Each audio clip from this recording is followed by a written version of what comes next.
ഹരി ഓം.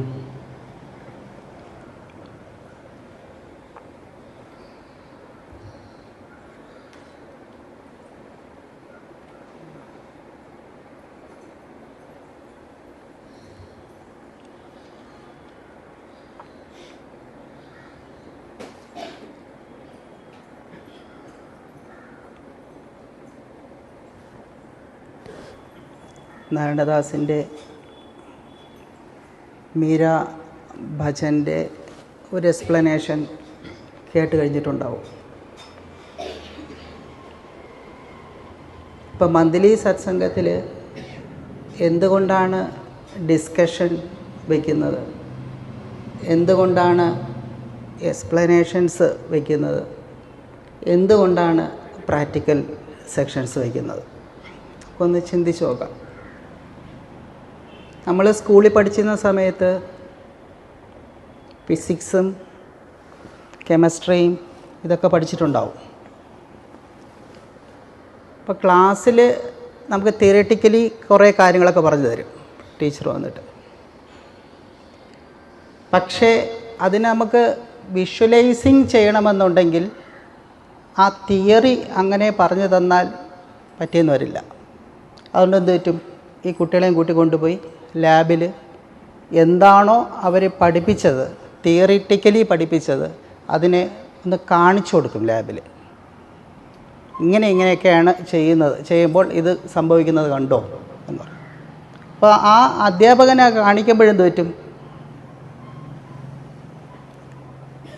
വിദ്യാർത്ഥിക്ക് മനസ്സിലാവും ഇതെന്താണ് എങ്ങനെയാണ് എന്നുള്ളത് മനസ്സിലാവും. ഇത്രയേ ഉള്ളൂ, ഇതെടുത്ത് ഇതിലൊഴിച്ചാൽ ഇത് അങ്ങനെയാണ് എന്ന് തോന്നും. ഇപ്പോൾ ചില സ്വാമിനിയമ്മയ്ക്കൊക്കെ അറിയായിരിക്കും, കെമിസ്ട്രി പ്രൊഫസറായിരുന്നു. അപ്പോൾ ലാബിൽ ചിലത് ഒഴിക്കുമ്പം കൂടിപ്പോവും.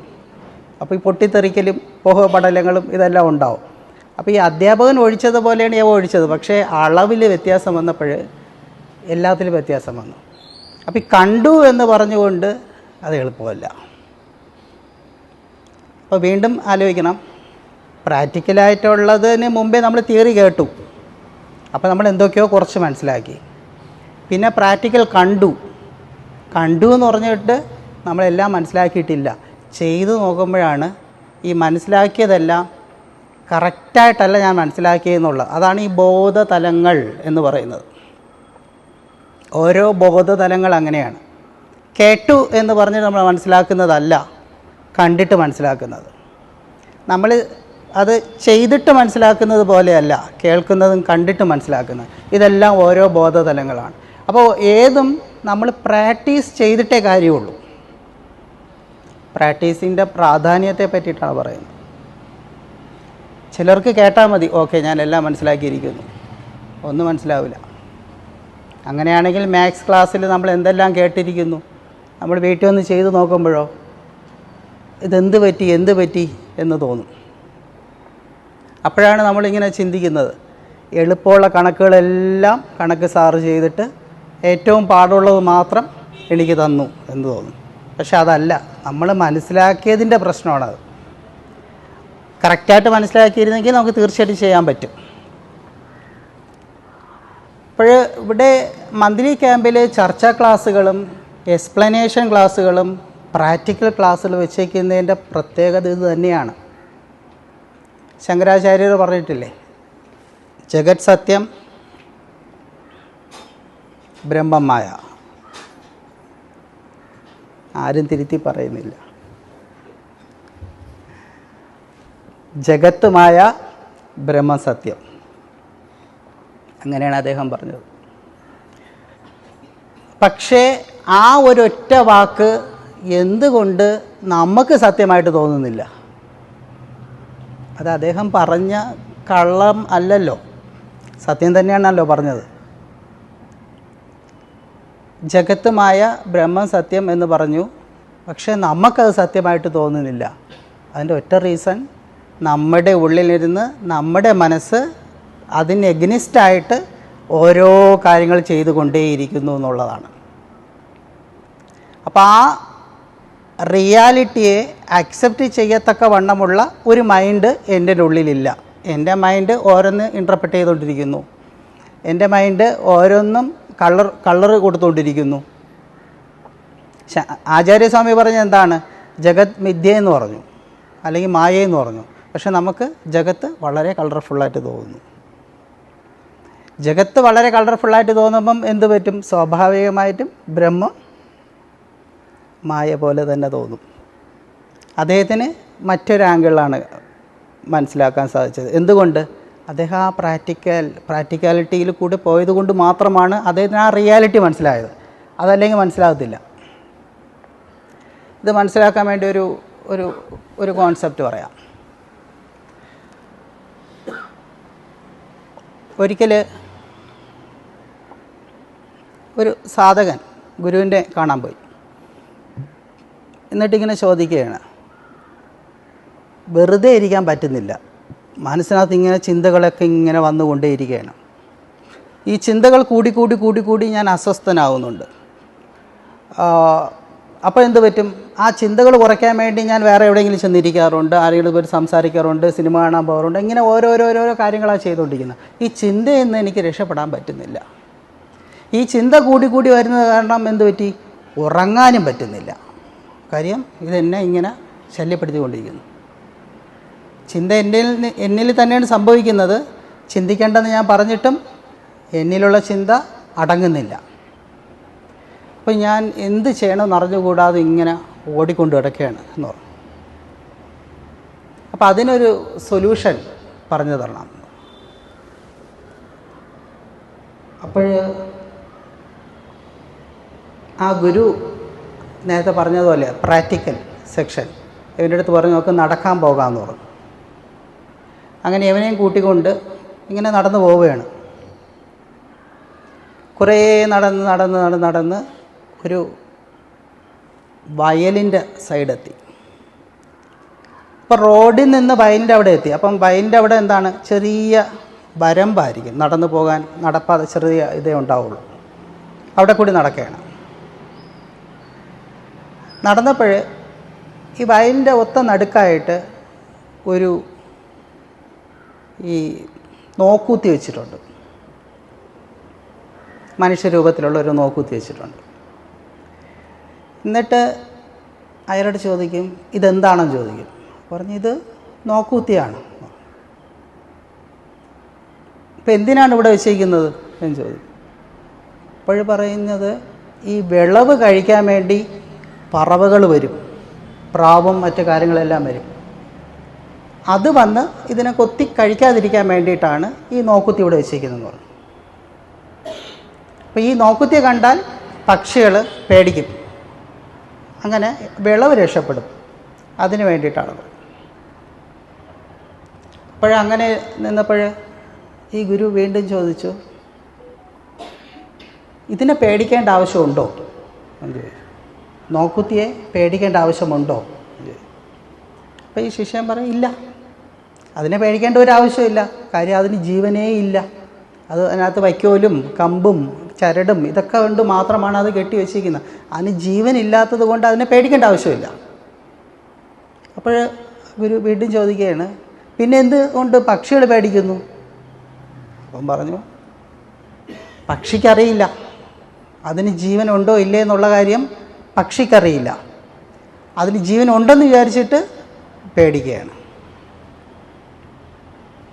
എന്നിട്ട് അവൻ്റെ അടുത്ത് പറഞ്ഞു, ഇനി നമുക്ക് തിരിച്ചു പോകാം എന്ന് പറഞ്ഞു. അപ്പോൾ രണ്ടുപേരും തിരിച്ചു പോവുകയാണ്. അപ്പോൾ ഇദ്ദേഹം ചിന്തിക്കുകയാണ്, ഈ നോക്കുത്തിയെ കാണിക്കാൻ വേണ്ടിയിട്ടായിരിക്കുമോ എന്നെ ഇത്രയും ദൂരം നടത്തി കൊണ്ടുപോയത്. എന്നിട്ട് തിരിച്ചു വന്നിട്ട് അദ്ദേഹം വീണ്ടും ചോദിച്ചു, ഒന്നും പറഞ്ഞില്ല, ഞാൻ ചോദിച്ചതിനൊന്നും പറഞ്ഞില്ല. ഞാൻ പറഞ്ഞല്ലോ, കുറച്ച് മുമ്പേ ഞാൻ പറഞ്ഞല്ലോ എന്ന് പറഞ്ഞു. അല്ല, എൻ്റെ അടുത്ത് വേറെ ഒന്നും പറഞ്ഞില്ല, നടക്കാൻ പോയി, നോക്കുത്തിയെ കണ്ട് തിരിച്ചു വന്നു. എനിക്ക് മനസ്സിലായില്ലെന്ന് പറഞ്ഞു. അപ്പോൾ ആ ഗുരു വീണ്ടും പറയുകയാണ്, എങ്ങനെയാണോ ജീവനില്ലാത്ത നോക്കുത്തിയിൽ പക്ഷികൾ അതിന് ജീവൻ കൽപ്പിച്ചിട്ട് ഭയപ്പെടുന്നു, അതുപോലെ തന്നെയാണ് നിൻ്റെ ഉള്ളിലുള്ള ഓരോ ചിന്തകൾക്കും ജീവനില്ലാത്തതാണ്. ഈ ചിന്തകൾക്കൊന്നും ജീവനില്ല. പക്ഷേ അതിന് ജീവനുണ്ടെന്ന് നീ ചിന്തിക്കുന്നു, അതുകൊണ്ട് നീ അസ്വസ്ഥനാകുന്നു, അതുകൊണ്ട് നീ ഭയക്കുന്നു. അപ്പം അറ്റ്ലീസ്റ്റ് നീ എന്താ മനസ്സിലാക്കേണ്ടത്? ഈ ചിന്തകൾക്കൊന്നും ജീവനില്ല എന്ന് നീ മനസ്സിലാക്കണം. അപ്പം നമുക്ക് തോന്നും ചിന്തകൾ നമ്മളെ സ്വാധീനിക്കുന്നില്ലേന്ന് തോന്നും. അപ്പം ചിന്തകൾക്ക് ജീവനില്ലേ എന്ന് തോന്നും. ഈ ചിന്തകൾ വന്നത് എവിടെ നിന്നാണ്? ജീവനുള്ള ഞാൻ അവിടെ ഉള്ളതുകൊണ്ടാണ്. അപ്പോൾ എനിക്കാണോ പ്രാധാന്യം കൊടുക്കേണ്ടത്, ചിന്തകൾക്കാണോ പ്രാധാന്യം കൊടുക്കേണ്ടത്? അപ്പം നമ്മൾക്ക് പ്രാധാന്യം കൊടുക്കാതെ നമ്മൾ ചിന്തകൾക്ക് പ്രാധാന്യം കൊടുക്കുന്നു. ജീവനുള്ള ഞാനിവിടെ ഉണ്ട്. അതുകൊണ്ടാണ് പറയുന്നത്, ഒരു നിരീക്ഷകൻ എപ്പോഴും ശ്രദ്ധിക്കുന്നത് എന്താണ്? അവനവനിലാണ്, ചിന്തയിലല്ല. ഈ ചിന്തകളെല്ലാം വരാൻ കാരണമായ ഞാനവിടെ ഉണ്ട്. അപ്പം ഞാൻ ശ്രദ്ധിക്കേണ്ടത് ചിന്തയാണോ ശ്രദ്ധിക്കേണ്ടത്, എന്നെയാണോ ശ്രദ്ധിക്കേണ്ടത്? എന്നെയാണ് ശ്രദ്ധിക്കേണ്ടത്. അങ്ങനെ ശ്രദ്ധിക്കുമ്പോൾ മാത്രമേ ചിന്തയ്ക്കപ്പുറം നിലനിൽക്കുന്ന സത്യമായ ഞാൻ അവിടെ ഉള്ളപ്പോൾ മാത്രമേ സത്തയിലോട്ടെത്തുള്ളൂ. ഇതാണ് എൻ്റെ കണക്ഷൻ. അവിടെയാണ് നിരീക്ഷകൻ. അത് തന്നെയാണ് ധ്യാനം. കണ്ണടച്ചിരിക്കുന്നതല്ല ധ്യാനം. അവനവനെ നിരീക്ഷിക്കൽ. ചിന്തകൾ വന്നോട്ടെ, ചിന്തയ്ക്ക് കാരണമായ ഞാനവിടെ ഉണ്ടല്ലോ, എന്നെ ഞാൻ ശ്രദ്ധിക്കുക. ഈ ഒരു തിരിച്ചറിവിലേക്ക് വേണ്ടിയിട്ടാണ് നമ്മൾ ഓരോ ധ്യാനവിധികളും ചിട്ടപ്പെടുത്തിയിരിക്കുന്നത്. നമ്മളിലോട്ട് സത്യമായി നിൽക്കുന്ന എന്നെ അറിയുക എന്നുള്ളത്. ചിന്തയിൽ കുടുങ്ങിയിരിക്കുന്ന എന്നെ അല്ല, എല്ലാ ചിന്തകൾക്കും കാരണമായി ഇരിക്കുന്ന എന്നെ അറിയുക എന്നുള്ള ഒരു പാത്താണ് ധ്യാനം. അപ്പം ചിന്തയെ വേർതിരിച്ച് നമുക്കത് കാണാൻ പറ്റണം. ഒന്ന് ചിന്തിച്ചാൽ അറിയാൻ പറ്റും. മുറം സപ്ലൈ എന്താ പറയുക, മാർജിൻ ഫ്രീയിലെല്ലാം പാറ്റിയും പറക്കിയൊക്കെ തരുന്നത് കൊണ്ട് മുറം പല വീടുകളില്ല. പണ്ടത്തെ വീട്ടിലൊക്കെ മുറമുണ്ട്. അതിനകത്ത് അമ്മമാർ അരിയൊക്കെ ഇട്ടിങ്ങനെ പാറ്റി എടുക്കും. അരിയൊക്കെ ഇട്ടിങ്ങനെ പാറ്റുമ്പോൾ എന്ത് പറ്റും? അതിലുള്ള പൊടിയും വേണ്ടാത്തതെല്ലാം പുറത്തോട്ട് പോകും. അതല്ലെങ്കിൽ എൻ്റെ ഏറ്റവും ഫ്രണ്ടിലോട്ട് വരും. അതിൽ ആവശ്യമുള്ള സാധനങ്ങൾ പുറകിലോട്ട് വരും മുറത്തിൻ്റെ ഇതിൽ. അത് അറിയേണ്ടവൻ ചെയ്യേണ്ട രീതിയിൽ ചെയ്താൽ മാത്രമേ അത് വരത്തുള്ളൂ. ഇനി അരിപ്പ കണ്ടിട്ടുണ്ടാവും. അരിപ്പയിൽ എന്താ സംഭവിക്കുന്നത്? ആവശ്യമുള്ളതെല്ലാം താഴോട്ട് വരും, ആവശ്യമില്ലാത്തതെല്ലാം അരിപ്പിക്കകത്ത് കിടക്കും. അപ്പോൾ മുറവും അരിപ്പയും തമ്മിലുള്ള വ്യത്യാസം ഇതാണ്. മുറത്തിൽ ആവശ്യമുള്ളതെല്ലാം മുറത്തിൽ കിടക്കും, ആവശ്യമില്ലാത്തതെല്ലാം പുറത്തോട്ട് പോകും. അരിപ്പയിൽ ആവശ്യമുള്ളതെല്ലാം പുറത്തോട്ട് വരും, ആവശ്യമില്ലാത്തതെല്ലാം അതിനകത്ത് കിടക്കും. ഓരോന്നിൻ്റെ പ്രോസസ്സിങ്ങിനെ പറ്റി പറയുന്നതാണ്. അപ്പം ധ്യാനവും ഇതുപോലെ തന്നെയാണ്. ഓരോ ധ്യാനവിധിക്കും ഓരോ രീതിയിലായിരിക്കും നമുക്ക് അതിൻ്റെ അനുഭവങ്ങൾ തരുന്നത്. ഇതെല്ലാം ഉദ്ദേശിക്കുന്നത് എന്താണ്? നിരീക്ഷകൻ എന്ന് പറയുന്ന ഒരാൾ നമ്മളിനകത്ത് ഒളിച്ചിരിപ്പുണ്ട്. കഴിഞ്ഞ വൃത്തത്തിലെ ശൂന്യതയിൽ പറഞ്ഞതുപോലെ എൻ്റെ ഉള്ളിൽ ഈശ്വരനുണ്ടെന്ന് എല്ലാവരും പറയും. എൻ്റെ ഉള്ളിൽ നിരീശ്വരൻ ആണ് ഞാനെന്നും എല്ലാവരും പറയും. എൻ്റെ ഉള്ളിൽ ഒരു നിരീക്ഷകനുണ്ടെന്ന് എത്ര പേര് പറയും? ഈ നിരീക്ഷകനെ മനസ്സിലാക്കിയാലേ ഈശ്വരനെ മനസ്സിലാക്കാൻ പറ്റും. പക്ഷെ നമ്മളിങ്ങനെ ചാടി പറയുകയാണ് എൻ്റെ ഉള്ളിൽ ഈശ്വരനുണ്ടെന്ന് പറയും. നിരീക്ഷകനെ കണ്ടെത്താതെ ഒരിക്കലും ആ സത്യത്തിലോട്ട് നമുക്ക് അടുക്കാൻ പറ്റില്ല. അപ്പോൾ അതിലോട്ട് കണക്റ്റ് ചെയ്ത് തരുന്ന ഓരോ ധ്യാനവിധികളാണ് നമ്മൾ ഓരോ മന്ത്ലി സെക്ഷനിലും ചെയ്യുന്നത്.